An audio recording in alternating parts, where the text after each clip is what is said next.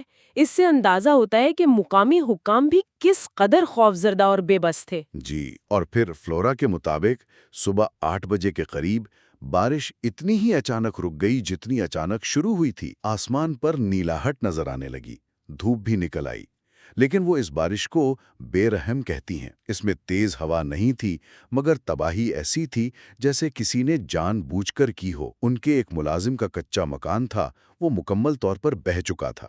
باغ کے سارے پودے زمین پر بچھ گئے تھے۔ فلورا نے ایک سرکاری اہلکار کا بھی ذکر کیا ہے جو بارش ناپنے کی کوشش کر رہا تھا۔ وہ کیا قصہ تھا؟ ہاں، وہ بھی ایک دلچسپ مشاہدہ ہے۔ ڈپٹی صاحب تھے، ایک موٹے تازے توند والے شخص۔ وہ صرف لنگوٹی پہنے بارش کی پیمائش کرنے والا جو آلہ ہوتا ہے، رین گیج، اس کے پاس بیٹھے تھے اور بے بسی سے بڑبڑا رہے تھے: حضور، میرا قصور نہیں، میں گھنٹوں سے پانی نکال رہا ہوں، لیکن گنتی بھول گیا۔ گنتی بھول گئے؟ جی۔ فلورا لکھتی ہیں کہ اسی دوران انہیں معلوم ہوا کہ 12 میل دور ایک نہری اسٹیشن تھا۔ وہاں 2 افسران نے 8 گھنٹوں میں 24 انچ بارش ریکارڈ کی تھی۔ تو کہتی ہیں کہ یہ جان کر انہیں ڈپٹی صاحب کی ناکامی پر کوئی حیرت نہیں ہوئی۔ یہ چھوٹی چھوٹی تفصیلات واقعی اس آفت کی شدت اور افراتفری کو سمجھنے میں مدد دیتی ہیں۔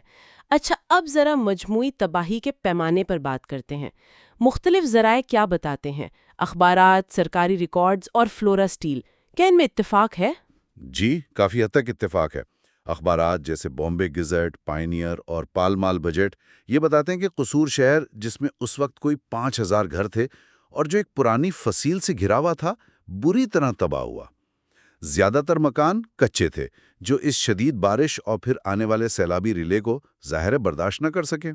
شہر کی دیواریں بھی کئی جگہ سے ٹوٹ گئیں، اور تینوں اخبارات تقریباً 2200 مکانات کی مکمل تباہی کا ذکر کرتے ہیں۔ 5000 میں سے 2200، یعنی تقریباً آدھا شہر۔ اور فلورا اسٹیل کا اندازہ کیا تھا؟ ان کا اندازہ بھی بہت قریب ہے۔ وہ کہتی ہیں کہ 5000 میں سے تقریباً 2000 مکانات یا تو مکمل گر گئے یا پھر رہنے کے قابل نہیں رہے۔ وہ یہ بھی بتاتی ہیں کہ شہر تقریباً 10 دن تک باقی دنیا سے کٹا رہا، کیونکہ ایک وسیع تقریباً آدھا میل چوڑی ندی شہر کے گرد بہہ رہی تھی۔ 10 دن تک رابطہ منقطع؟ جی، وہ کہتی ہے کہ خوش قسمتی سے ان کے اپنے گھر کے گودام اونچی جگہ پر تھے، تو انہیں کچھ دن کھانے پینے کی مشکل نہیں ہوئی، لیکن بعد میں شہر تک پہنچنے کے لیے انہیں بھی کشتی کا استعمال کرنا پڑا۔ کیا جانی نقصان کے بارے میں بھی کوئی اندازہ ہے؟ اتنی بڑی آفت میں تو کافی جانی نقصان ہوا ہوگا۔ حیران کر دینے والی باتوں میں نہیں۔ فلورا کے مطابق چونکہ یہ سب کچھ دن کی روشنی میں ہوا، لوگ بروقت اونچی جگہوں پر یا محفوظ مقامات پر چلے گئے تھے، اس لیے جانی نقصان نسبتاً کم تھا۔ تاہم وہ ذکر کرتی ہیں کہ کچھ لوگ، جن میں ان کا برف لانے والا ملازم بھی شامل تھا، وہ سیلابی ریلے میں بہہ گئے۔ اچھا، تو جانی نقصان کم تھا، یہ غنیمت ہے۔ جی، لیکن سرکاری ریکارڈ ایک اور اہم پہلو کو اجاگر کرتا ہے۔ اس کے مطابق شہر کے مشرق میں ایک روہی نالہ تھا۔ عام طور پر یہ ایک خشک یا معمولی برساتی نالہ ہوتا تھا، لیکن شمال سے جو پانی آیا، اس کے زبردست ہجوم کی وجہ سے یہ ایک خوفناک دریا بن گیا۔ چوڑائی آدھے سے پونے میل تک پہنچ گئی۔ آدھا میل چوڑا نالا؟ جی ہاں۔ اور یہ ریلا اتنا طاقتور تھا کہ اپنے راستے میں آنے والے درخت، مکانات اور یہاں تک کہ گرینڈ ٹرنک روڈ، جو اس زمانے کی اہم شاہراہ تھی، اس کے ایک بڑے حصے کو بہا لے گیا۔ ریکارڈ بتاتا ہے کہ سڑک آدھے میل کی چوڑائی میں ٹوٹ گئی۔ قصور کے قریب سینکڑوں پرانی قبریں بھی اس ریلے کی نظر ہو گئیں۔ روہی نالہ جو عام طور پر نظر انداز کیا جاتا تھا، وہی تباہی کا مرکزی راستہ بن گیا۔ اس سے پتہ چلتا ہے کہ قدرتی آبی گزرگاہوں کو کم سمجھنا کتنا خطرناک ہو سکتا ہے۔ اور یہ رابطہ کب تک منقطع رہا تھا؟ 1875 کا ریکارڈ بتاتا ہے کہ شہر اور تحصیل، یعنی ارد گرد کے انتظامی علاقے، ان کے درمیان زمینی رابطہ تقریباً 10 دن تک مکمل طور پر منقطع رہا، خاص طور پر 10 سے 20 اگست تک۔ پھر سپٹمبر کے آخر میں دوبارہ بارشیں ہوئیں تو 1 اکتوبر تک پھر کشتی ہی واحد ذریعہ رہی۔ پانی کا بہاؤ اتنا تیز تھا کہ نہ انسان پار کر سکتا تھا، نہ جانور۔ تو اس سب کے وسیع تر معاشی اور انتظامی اثرات کیا ہوئے ہوں گے؟ شہر اور حکومت کو کن چیلنجز کا سامنا کرنا پڑا؟ دیکھیں، سڑکوں خاص طور پر جی ٹی روڈ کو شدید نقصان پہنچا۔ ہزاروں لوگ بے گھر ہو گئے جنہیں فوری مدد کی ضرورت تھی۔ شہر کی تجارت تو مکمل طور پر ٹھپ ہو گئی۔ پالمال بجٹ اور دیگر اخبارات کے مطابق ضلعی حکام نے فوراً پنجاب حکومت سے امداد اور مرمت کے کاموں کے لیے فنڈز مانگے، اور 1875 کے ریکارڈ میں نقصان کا تخمینہ لگایا گیا 1,00,000 روپے، جو اس زمانے میں ایک بہت بڑی رقم تھی۔ اور تقریباً 2017 پختہ عمارتوں کی تباہی کا بھی ذکر ہے۔ 1,00,000 روپے کا نقصان اور 2,000 سے زائد پختہ عمارتیں، یہ واقعی بہت بڑا پیمانہ ہے۔ کیا سرکاری ریکارڈ میں مستقبل کے لیے کوئی تجاویز بھی تھیں؟ جی ہاں، بالکل۔ اس ریکارڈ میں واضح طور پر کہا گیا کہ یہ سیلاب اپنی نوعیت میں بالکل نیا اور بے مثال تھا۔ روہی نالے کا یوں ایک بڑے دریا میں بدل جانا یہ پہلے کبھی نہیں دیکھا گیا تھا۔ اس لیے مستقبل میں شہر کو ایسی آفت سے بچانے کے لیے حفاظتی بند تعمیر کرنے یا دیگر اقدامات کرنے کی فوری ضرورت پر زور دیا گیا۔ یہ تو ہوئے انتظامی اور معاشی پہلو۔ اب ذرا سماجی رد عمل کی طرف آتے ہیں۔ فلورا اسٹیل نے ایک بہت ہی عجیب واقعے کا ذکر کیا ہے جب میونسپل کمیٹی کے لوگ ان سے ملنے آئے۔ وہ کیا تھا؟ جی، یہ واقعی ایک آپ کہہ سکتے ہیں حیران کن واقعہ ہے۔ سیلاب کے تقریباً ایک ہفتے بعد جب میونسپل کمیٹی کے اراکین یعنی شہر کے جو منتخب نمائندے تھے وہ فلورا سے ملے تو وہ روتے ہوئے آئے اور تقریباً انہی کو قصوروار ٹھہرانے لگے۔ فلورا کو؟ کیوں؟ ان کا کہنا تھا، اوہ میم صاحبہ، آپ نے ہمیں پہلے کیوں نہیں بتایا کہ آپ کو سب معلوم تھا؟ فلورا یہ سن کر بالکل دنگ رہ گئیں۔ انہیں کیوں قصوروار ٹھہرایا جا رہا تھا؟ مطلب کیا تھا ان کا؟ فلورا کو بعد میں پتا چلا کہ شہر میں یہ افواہیں پھیل گئی تھی کہ انہوں نے یعنی فلورا نے 6 ہفتے پہلے خواب میں یہ سیلاب دیکھ لیا تھا، اور اگر وہ چاہتی تو شہر کے 15,000 لوگوں کو پہلے سے خبردار کر سکتی تھی، انہیں کسی اونچی جگہ پر منتقل کر سکتی تھی۔ کمال ہے۔ یعنی لوگ یہ سمجھتے تھے کہ ایک انگریز افسر کی بیوی میں مستقبل بینی کی صلاحیت ہے۔ اس سے اس زمانے کے سماجی رویوں اور حکام پر بھروسے کے بارے میں کیا پتہ چلتا ہے؟ یہی نقطہ فلورا نے بھی اٹھایا ہے۔ یہ واقعہ اس گہرے، تقریباً اندھے اعتماد کی نشاندہی کرتا ہے جو اس وقت عام لوگ، خاص طور پر مقامی آبادی، برطانوی حکام یا ان سے وابستہ افراد پر رکھتے تھے۔ فلورا خود کہتی ہیں کہ یہ اس کامل یقین کی مثال تھی کہ حکام کا فرض ہے کہ وہ ہر آفت سے لوگوں کو بچائیں، چاہے وہ قدرتی ہی کیوں نہ ہو۔ یعنی ایک طرح کا غیر حقیقی بھروسہ۔ جی، اور وہ اس کا موازنہ بعد کے زمانے سے کرتی ہیں، جب ان کے بقول سب کچھ بدل گیا تھا۔ جب ہندوستان میں قوم پرستی کی لہر اٹھی، بائیکاٹ، مظاہرے اور یہاں تک کہ بم دھماکے شروع ہو گئے، وہ کہتی ہیں کہ وہ پہلے والا یقین ختم ہو گیا تھا۔ یہ تبدیلی بہت اہم ہے۔ یہ واقعی ایک اہم مشاہدہ ہے۔ وقت کے ساتھ عوام اور حکام کے درمیان تعلقات کی نوعیت کیسے بدلتی ہے۔ اچھا، فلورا اسٹیل نے اپنی کتاب میں صرف سیلاب کا ہی ذکر نہیں کیا، بلکہ وہ اس علاقے کے دیگر سماجی اور معاشی مسائل پر بھی روشنی ڈالتی ہیں، خاص طور پر زمین اور کسانوں کے حوالے سے۔ جی بالکل۔ دیکھیں، سیلاب جیسی آفات کا سب سے زیادہ اثر غریب کسانوں پر ہی پڑتا ہے۔ وہ مزید غیر محفوظ ہو جاتے ہیں۔